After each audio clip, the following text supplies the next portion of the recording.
مالک کا کہ منشا یہ ہے، مالک کی مرضی یہ ہے، مالک کا حکم یہ ہے، ہمارا سر جھکے تو اس کے آگے جھکے، ہم حاجتیں پیش کریں تو اس کی بارگاہ میں کریں۔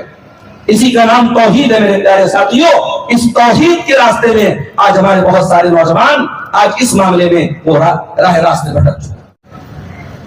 يصلح لكم أعمالكم ويغفر لكم ذنوبكم ومن يطع الله ورسوله فقد فاز فوزا عظيما أما بعد فإن خير الحديث كتاب الله وخير الهدي هدي محمد صلى الله عليه وسلم وشر الأمور محدثاتها وكل محدثة بدعة وكل بدعة ضلالة وكل ضلالة في النار أعوذ بالله من الشيطان الرجيم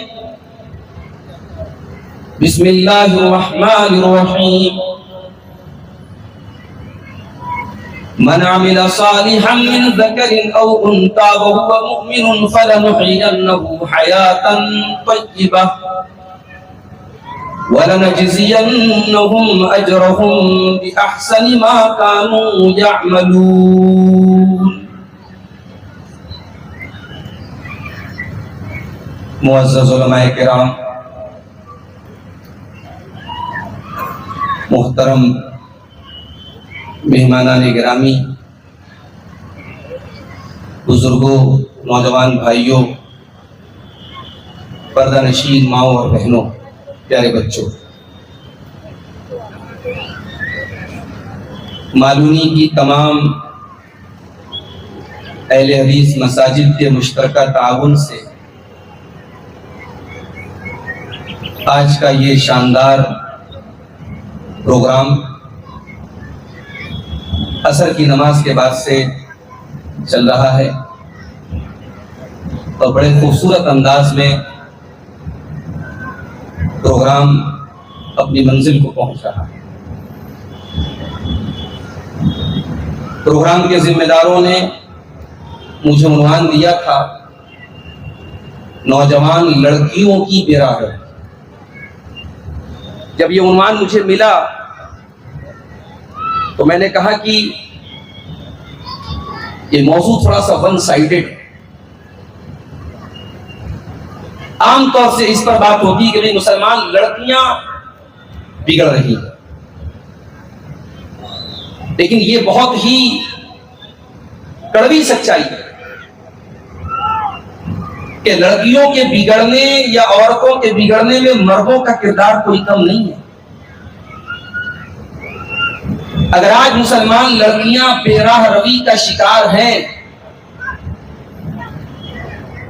ابھی ہم سے پہلے شیخ یعقوب جامعی صاحب نے بھی تھوڑا سا اشارہ کیا تھا، ایک بہت بڑا مسئلہ جو چل رہا ہے مسلمان لڑکیوں کے ارتداد کا مسئلہ۔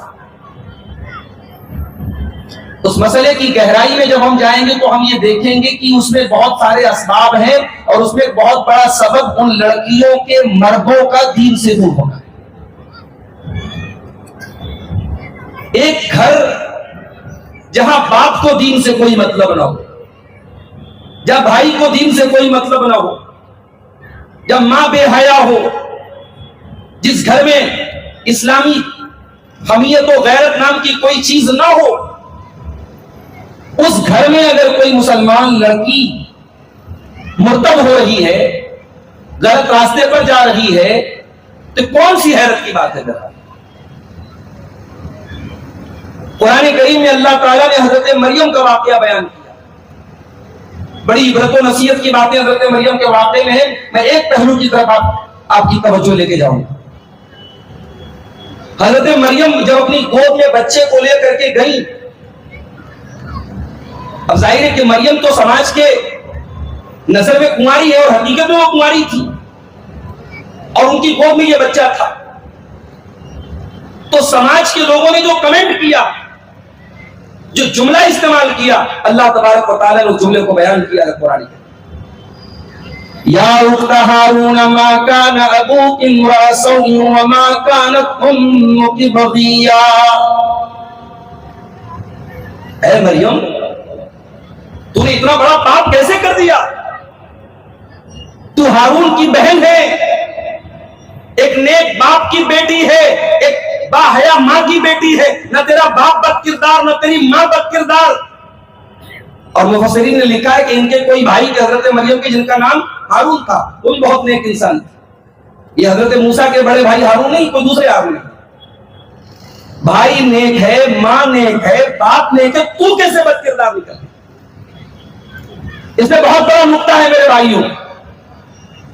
معاشرے میں لڑکیوں کی بے راہ روی کے پیچھے یہ 3 رشتے بڑی اہمیت رکھتے ہیں.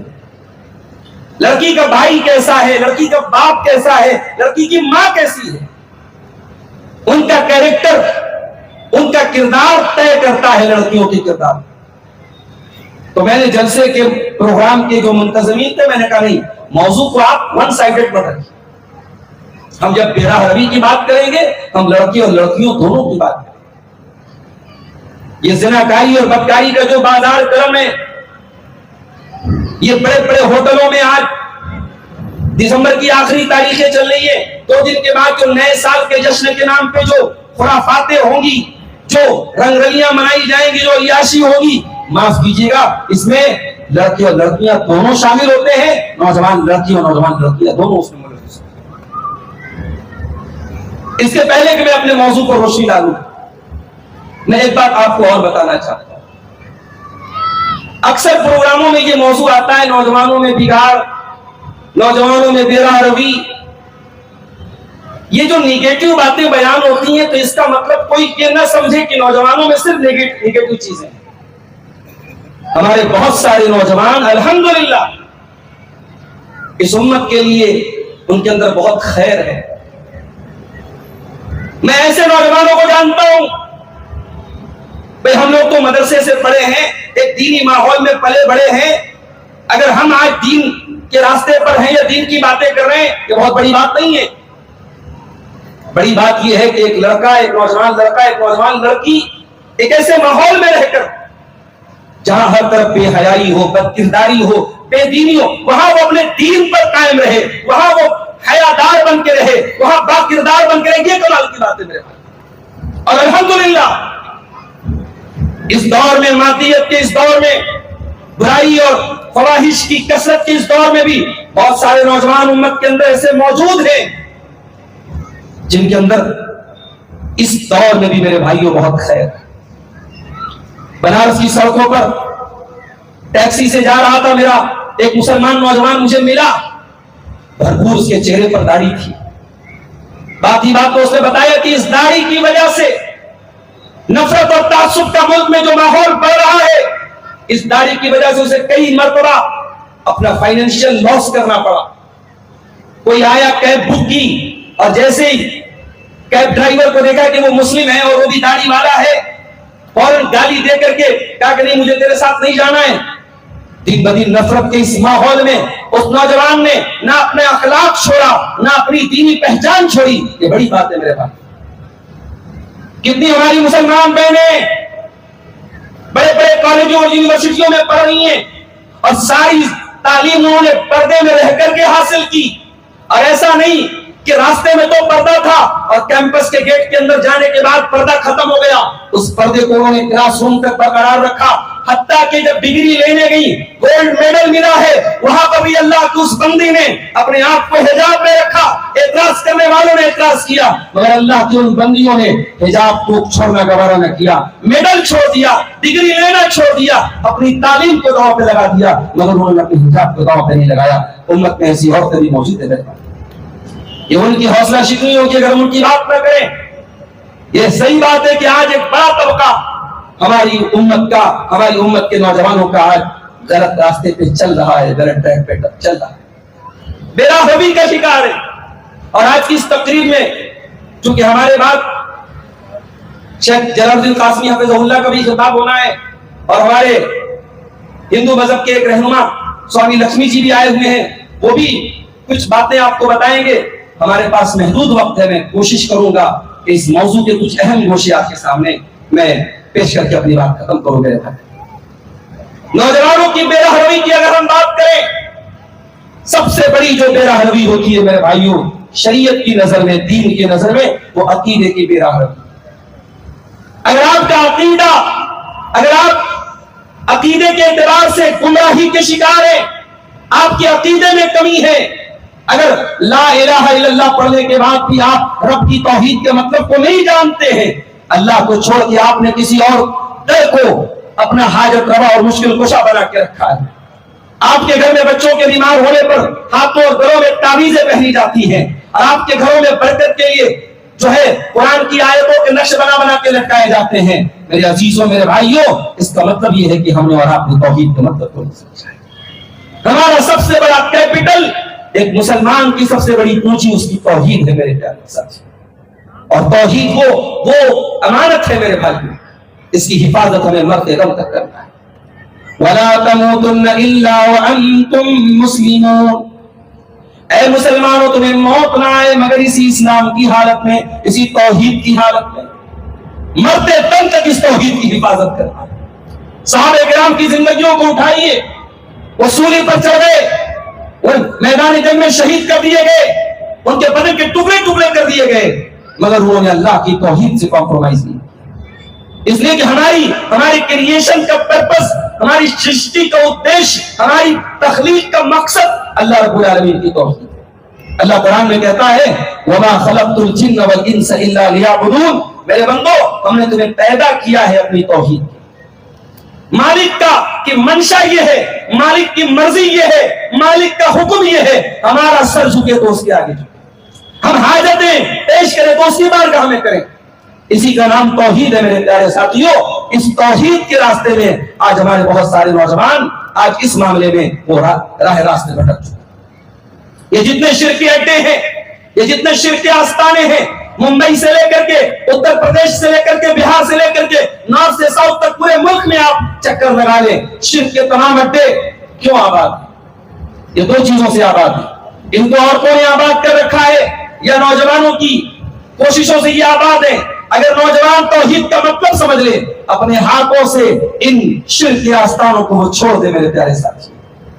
ہم نے صحابہ کرام کی جب ہم زندگیاں پڑھتے ہیں، بعد ایسے صحابہ کرام بھی ہیں، نوجوان صحابی جنہوں نے جب اسلام کو قبول کیا تو انہوں نے اپنی قوم اور اپنے قبیلے میں جا کے جو شرک کے مظاہر تھے، جو شرک کے اڈے تھے، ان کو اپنے ہاتھوں سے جا کے ختم کیا. حضرت ابراہیم علیہ السلام ہمارے نوجوانوں کے لیے بہت بڑا آئیڈیل اور نمونہ ہے. قرآن کریم میں اللہ تعالیٰ نے جب ابراہیم علیہ السلام کا واقعہ بیان کیا، اللہ کہتا ہے کہ ابراہیم نے جب اپنی قوم کے بت خانے میں جا کر کے ان کے بتوں کو پاش پاش کر دیا، اور قوم کے لوگوں نے کہا من فعل ھذا بآلہتنا انہ لمن الظالمین، کہ کس نے ہمارے معبودوں کے ساتھ یہ سلوک کیا ہے وہ بہت بڑا ظالم ہے. تو کسی نے کہا تھا قالوا سمعنا فتى یذکرهم یقال له ابراہیم، کسی نے کہا کہ ابراہیم نام کا نوجوان ہے، یہ اسی کی حرکت ہے. میرے پیارے ساتھیوں، ابراہیم خلیل اللہ 20-22 سال کے نوجوان اپنی جوانی کو اللہ کی توحید کی راہ میں لگاتے ہیں، اور آج ہمارا نوجوان توحید سے دور ہے. بڑے افسوس کی بات ہے آج ہماری نوجوان لڑکیوں کے بارے میں ہم اس بات پر ڈسکس کریں، ہم اس بات پر وچار کریں اور غور کریں کہ ہماری مسلمان لڑکیاں مرتد کیوں ہو رہی ہیں. اسی ممبئی کے بعد آپ نے بتایا کہ